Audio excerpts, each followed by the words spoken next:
Hi guys, welcome na naman sa ating fourth video. Yan, fourth video agad. Ang bilis ng ano natin ng ating facing ano. Kasama ko to si aking Agila. Ay hindi, ano pala to, Crow. Kasama ko rin si Tatang. Tang, okay ka lang dyan, Tang. Pero bago ang lahat yan, introhan na natin yan agad. Pasok ko sa stream, parang digmaan. Sandata kong gamit ay palang pindutan. So guys, ito yung another tutorial na naman tayo. So ang tutorial na naman natin is tungkol doon na naman sa viewpoints. Viewpoints pa rin tayo kasi doon tayo nakapokus nung last time, 'di ba? So viewpoints tayo. Check natin saan tayo pupunta. Punta tayo sa Asgard. Siguro maganda puntahan na natin yung pinaka main castle nung Asgard, no? So check natin, meron tayong ilang points dito. Isa, dalawa, tatlo, apat. So first ano natin, 'di siyempre sa gitnang-gitna na tayo ay sa ano agad sa landmark tayo ng outer entrance, 'yan. Para makita agad natin. So let's go, let's fly! So ayan. So papasok tayo ngayon ng Asgard Castle. Sana hindi tayo mahuli ng mga Lespurito. Yan, taon-taon nakabantay.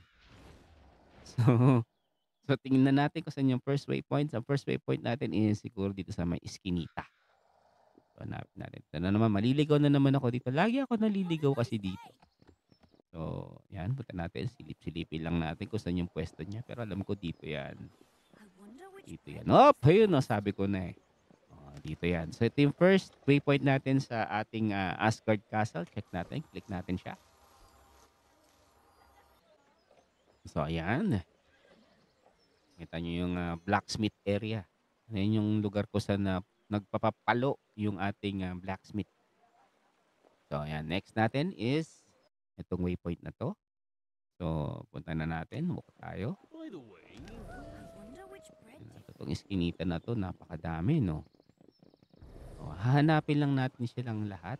So, tama na. Sa pupunta, wala dyan. Bawal ano yan. Bawal mag-CR. Okay. So, ito yung next. Ito. Sa may bandang tulay. Click lang natin ulit siya. May simbahan. Simbahan ba to? Sa Raven's Hall. Ito pala simbahan to.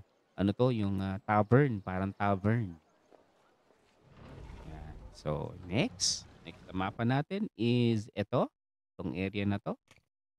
Ayun na naman magpa-walk. Lakarin na lang natin ng mano-mano. Yan.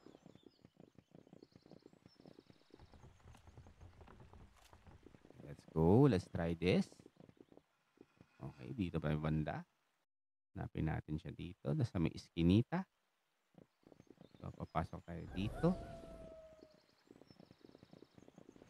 Tama ba yung pinasok ko? May puro, mapaaway ako dito, guys. Kailan, check natin. Mapa. Hindi, nalagpas na natin. Dito lang yun. Tingin ko dun sa may taas to eh. Sa may taas yan. So, ang tanong, paano aakyat dun? Dito yun sa bandang taas. Hanapin natin. Alam mo, kahit na nakita ko na yung ano, di ba, hindi ko, ano pa rin, maliligaw-ligaw pa rin ako dito. So, dito yan. Where is it? Aha. Ang kabanda yan. Hindi. Lumagpas na naman ako. Lagi ako lumalagpas. Alam nyo, kakagatin na naman ako nito. Ayun, nakita ko na siya. Ito pala. So, ayun siya. Minsan kasi nipis-nipis kaya hindi mo makikita eh. So, dito tayo banda sa mga nag-i-ensayo na yan. Oo. Check natin. Ito nakakaduling. Naduduling lang ako. Yan. Training area. So, next, yung pinaka-last is ito. Itong sa gitna, sa may town. So, lakarin na lang natin. Sakay. Ito yung ano natin, mount natin. Yan, ang daming players pa rin dito sa Ymir. Ito yung banda. Ay, teka. Tapos na naman ako. Yun, nakita ko na siya. Manipis kasi kaya hindi mo siya makikita talaga 'pag ano, yan. So ito, click mo lang 'yan. Ito na yung castle. Yan, napakagandang castle. Yan ang, ano ng, Izir, yan 'no. Diyan nakatira yata si ano, sayang hindi ko napakita sa inyo yung laban ko kay Thor, eh. Meron akong, isang video na laban ko kay Thor. So yun guys, another day, another, tutorial na naman tayo. Nagpapaalam na naman tayo ulit. I hope na yung natutunan kayo. Guys, don't forget to subscribe to my, YouTube channel and always, pray. Yun. And, enjoy the game, okay? Guys, thank you and bye-bye.